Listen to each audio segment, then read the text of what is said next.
So in this video we're going to look at monostables. So monostable produces a pulse of a set duration when triggered. That's the definition of a monostable. Okay, so we'll look at a very basic monostable to start with. So a basic monostable can be made out of a charging or a discharging circuit and adding a logic gate. Now I've used to put a NOT gate in here, so we'll just draw a quick sketch graph to show what's happening with the circuit. We won't bother doing any calculations because they're all in the previous video. So first of all, if we assume that the circuit's been on for some time, then we can then look at the voltage across the capacitor to start with. So we can look at the voltage here. So it's been on for some time. The voltage across our capacitor is going to be 5 volts. So that's our voltage across our capacitor. Okay, which means then if our voltage across the capacitor, we've got logic high here, then our output is going to be low. So we can say our output here is going to be low, and there's our output.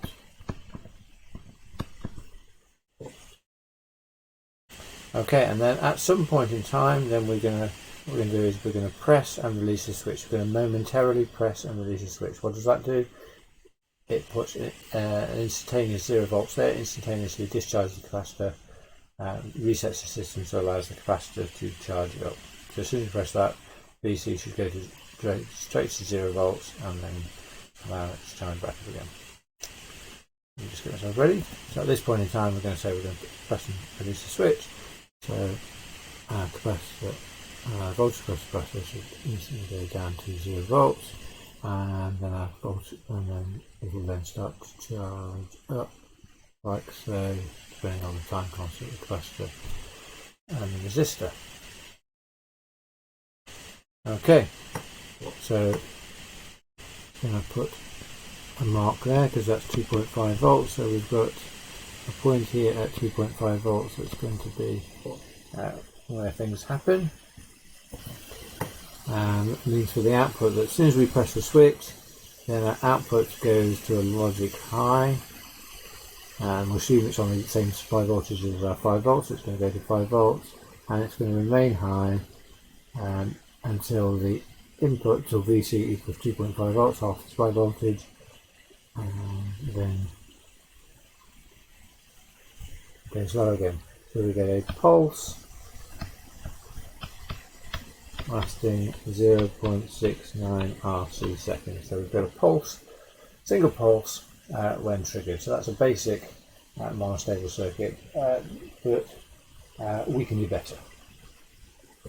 So here we have a 5 monostable. I'm not talking about better monostables, I'm talking about just a 5 monostable. I'll show you what my preferred monostable is at the end. Okay, so we need to connect it up. So how do we trigger it? Well, triggering is on pin 2, so there's our trigger input. So, okay, and this device is triggered by a low going pulse. So quite often we get asked to draw a switch and a resistor connected to pin 2 trigger input, so that when the switch is pressed, pin 2 goes low. So we're going to put a pull-up resistor on there.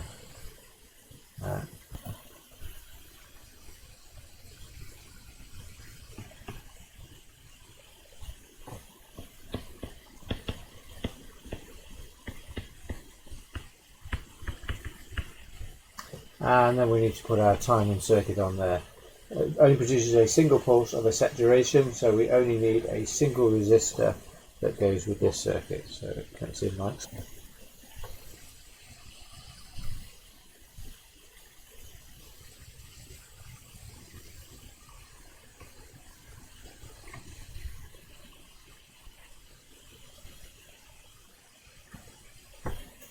There we go. And so we've got R and we've got C. And it's the R and the C that control the timing of the pulse. So we get a pulse lasting 1.1 RC seconds when triggered.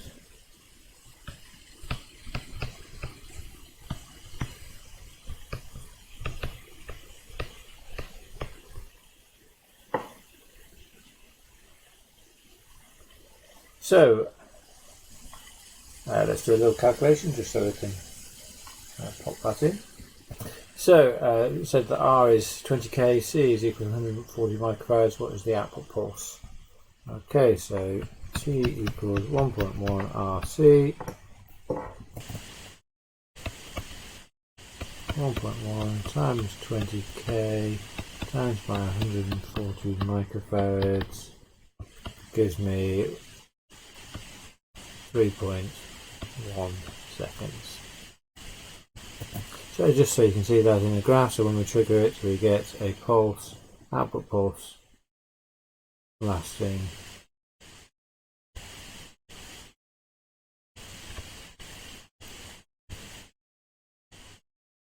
3.1 seconds.